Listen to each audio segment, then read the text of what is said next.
Hi, welcome back. We are going to talk about EMDR and how that relates to emotional abuse recovery. So we're just gonna jump right into it with Leigh Ann. So could you talk to me a little bit about how EMDR might differ from working with someone who's a victim versus someone who's an abuser? And Lenne, Dr. Hunt, Sharmen, Dr. Hawkins, we definitely want to hear your input because you work extensively with these type of clientele. So Dr. Hunt and Sharmen, we've talked a lot about how Dr. Hawkins might be able to view the men that he worked with, or like how to prep them for EMDR, getting them into the door with Leigh Ann. What about the woman that you work with? How would you look at the clientele that you have and be able to get them emotionally ready to be vulnerable and work with Leigh Ann? I think, just thinking of most of the women that come to me, they're ready for something. They're ready to do some work. Part of what I look for to see whether or not they're ready to do EMDR, which I probably need you to help give me a better list, but part of what I look for is when they're telling me their story, is it always going back to old stuff that they just can't get over? Or are they able to kind of stay in the moment and say, here's where I am right now, can you help me get to the next step? So if they're so stuck on the old stuff, that's where I start saying, it's probably going to be valuable to do some EMDR, some trauma work, so that that stuff isn't keeping you from being able to think about this moment. It's still there, it's not going to make it go away, but you still have to live in this moment. So how can we, make the most of this moment if they're ready to just do some work right here, right now without getting bogged down by the old stuff, I'm happy to work with them. But if they just can't let go of the old stuff and they keep going back and bringing it back up, and even if that old stuff was, 5 months ago before she left him, like she's done that intervention of sorts. It's I'm done with the old, and yet she's still dragging all of that into the present.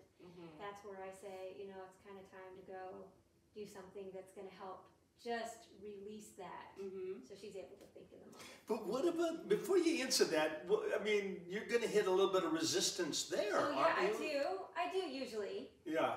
They feel like you're asking them, me? send them away Yeah. sometimes. No, they want to be heard, and so I do take care to hear the story, and because I know that's important, and I know that with trauma, it can feel like if I just focus on right here and right now, I'm just forgetting all that I'm dismissing what's been done to me. And so, I think we have to be very careful to go, wait a minute, that's still your story. It's still in there. It's still a wound. We're not dismissing it. We're just making you better able to step into the moment, because healing comes with the journey. It doesn't come even with fixing that thing or fixing him or her. It comes from walking out your life differently so that you have new experiences, you're learning and growing at every opportunity. And so it doesn't dismiss anything, it just makes you better able to actually step into healing, because the healing comes with your day-to-day doing life differently. I do think that's a good indicator too, that they're ready to do some EMDR. If their story, when they go back into it and tell it, sounds the same as when it first happened. Like you can tell that they haven't processed it, that they're still stuck there and they still feel unsafe or defective or overly responsible in that moment. Right. And so when we're doing EMDR, they're not forgetting the memory. So a lot of times when people hear desensitization, they think, oh, you're forgetting the memory. You're not forgetting it.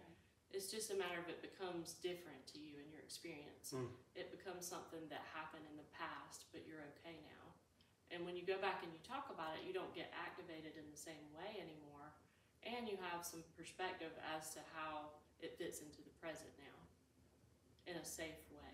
So I think that is a great indicator of when it's a good time to have someone. Because if they're open, we talked about a memory being like a suitcase or something, a file that you open. If they open up the file and their brain is trying to reprocess it every time they open up the file and talk about it, but if they're stuck in those same feelings and they just keep opening it up, they're just experiencing the pain over and over again without resolving it.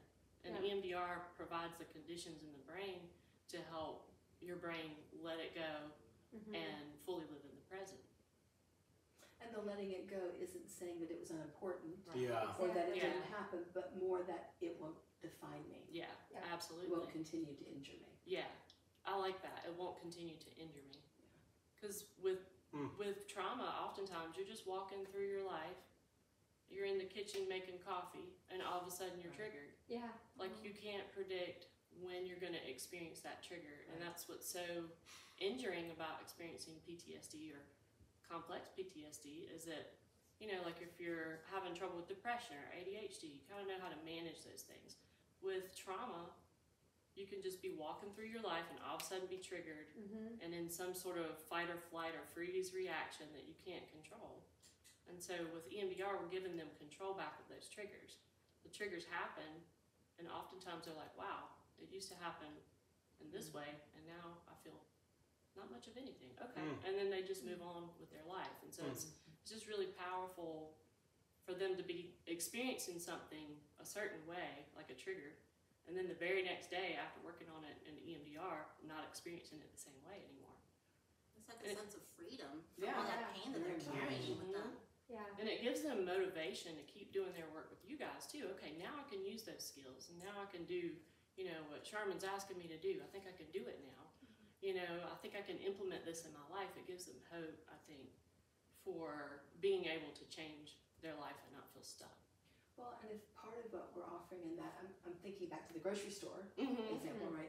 Yeah. So if I'm imagining being her and what a surprise it was to her to feel undone in a grocery store, right? And you know, the desire to run out the door, and she's standing in the company of her friend. Now she has to explain to him what that's about, right? Yeah. So if part of the trauma of trauma is that you don't know when it's going to show up, there's this randomness, right? So there's this secondary anxiety, not just of that I'm traumatized in the past, but that trauma might embarrass me in the present when I don't see it coming. Yeah. And so even being able to get some control over that, so I don't have to be so afraid of the current moments, would go a long way. Right. Because sometimes people will start isolating. So now you look, you know, now you've got a person who presents in therapy for depression because they're isolating, or someone with panic attacks, when really what it is there is trauma, and they're afraid to go out in public because they're going to be exposed by it. Yeah, or, you know, be with their loved ones and have a trigger. Like, I don't want to respond like that. So I'm just going to stay by myself and not, you know, be with my social group or my social support. The other thing I was thinking when you were talking about, like, who to refer, many of my clients, I'm assuming y'all's as well, are in a place of trying to decide what to do about their relationships. Yeah. And so we have this conversation where I say, you know, it's one thing for you to stay in this out of longing and desire and authentic loving them and hopefulness. It's a very different thing for you to stay because you're afraid. That's true. Very true. Right? And so I think the fear angle probably describes, I don't know, 75% of people thinking about what to do with my marriage. Whether it's financial fear, whether it's how this will land on the kids, whether it's retaliation. That, like, whatever it is. And so for me, that becomes one of the most significant moments. If they can confront the fear and let's get that out of the way, then they can make good choices. Choices that are legitimate and authentic. So I could see a real usefulness in just working on the fear part. Yeah. The fear. And the fear is based in reality. Like, the abuser type spouse will retaliate. Really like do these things. They will retaliate, and they will set up, you know, all sorts of traps and sabotages for them. So for them to get strong enough to face that, like the fear is, you know, the fear is there to keep them safe. But if they can approach that fear with, I'm going to do it anyway, just like getting on a plane. Like, I want to go to this place. I'm going to this place, but I want to do it in such a way that I can make reasonable choices on the plane, you know, or, you know, so it could be the same, even just approaching what I'm going to do about this marriage, like to be able to do that with the fear and still be comfortable making those choices in a logical and methodical kind of way. So we talked a little bit earlier about how detrimental to family members, not just the Yes. husband and wife, Right. but even on their children. Some may call it traumatic for them. Would EMDR ever work with children, and what does that look like? I know that we don't typically work with children, but what if someone wanted to look into EMDR and working with kids? Yeah. I've used EMDR quite often with kids, and it works actually very fast with them. So it works even faster with children than it does with adults because their memory networks are shorter.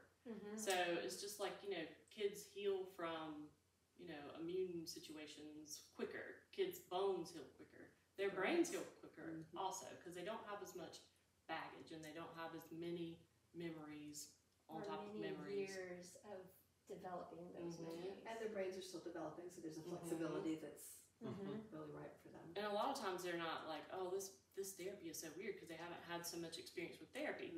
So they're more willing to be, let's try this and let's do this, and it's different. It's not scary because they think of sitting across from a therapist as being very scary and like, they don't want to really do that. And so oftentimes I've used it with kids in a really fun way. Like I used to have these buzzers and I'd have them put them in their shoes.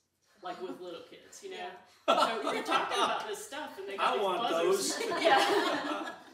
And just like I'll stand behind them and tap on their shoulders while we talk about something in a certain way, So like with little kids, it works really fast, and even with older children, like teenagers, young adults.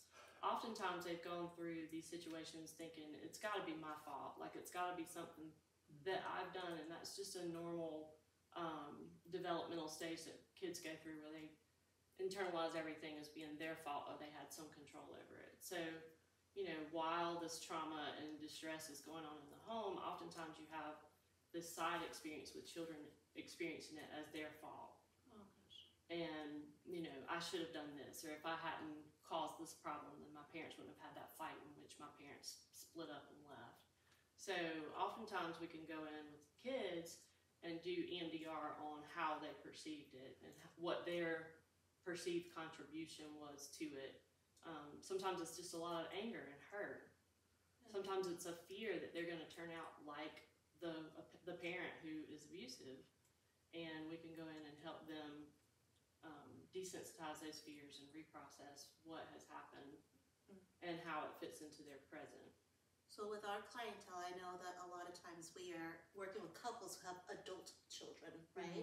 Yeah. So those would also be people who would benefit from EMDR, going through their childhood, and even as an adult, forming their own relationships, building their own families, and understand the trauma and how they could be released from that pain.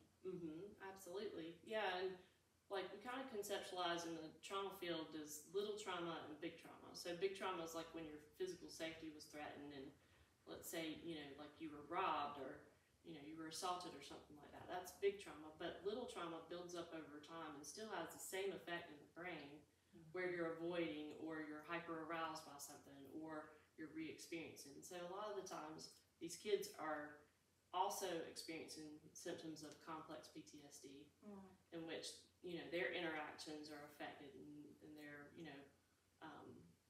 avoiding of, lots of different conversations with their current spouse or their current kids because of their upbringing and all the little traumas that occurred on a daily basis to shape their reactions and their beliefs about themselves. Oh, that's wonderful. Because they've seen a lot of things. Every 15-year-old, 20-year-old, 25-year-old, 30-year-old, 35-year-old kid has experienced these high conflict marriages, high conflict parents, divorce, maybe multiple divorces. So they're carrying around a lot of stuff while they may have normalized it. They may have put it on the shelf here and there, but they're coping, they're adapting, they're accommodating in some unhealthy ways. And I'm imagining you can bring some light to those experiences and maybe even help them talk about those experiences. And I think some of the ladies that I've been working with are describing children in their 20s, and they've gone out into the world and they've looked at other marriages and they're like, my parents' marriage was not normal, it was not right. And they become angry and want to separate from the family. And so these ladies are dealing with the grief and shame and pain of losing their children. We can work with those you know, those 20-year-olds who are angry. They're angry that their home was not like their friends, you know, and not a healthier home, and not, you know, shaping them for healthier interactions. We can work with them to help them make more conscious decisions and more, you know, thoughtful decisions without all that pain and anger. Oh, thank you so much, Leanne. So we're going to be talking a little bit more about brain spotting, right? Brain spotting and safe place. Is that correct? So keep an eye out for our future videos. Leanne's going to actually teach some of the members here on what those things are. If any of this resonates with you and you want to work with Leanne or with any of the clinicians here, please feel free to contact our website at marriagerecoverycenter.com, or you could also book a free client consult with a client care specialist for 20 minutes. You could do that by calling 206-219-0145. Thank you.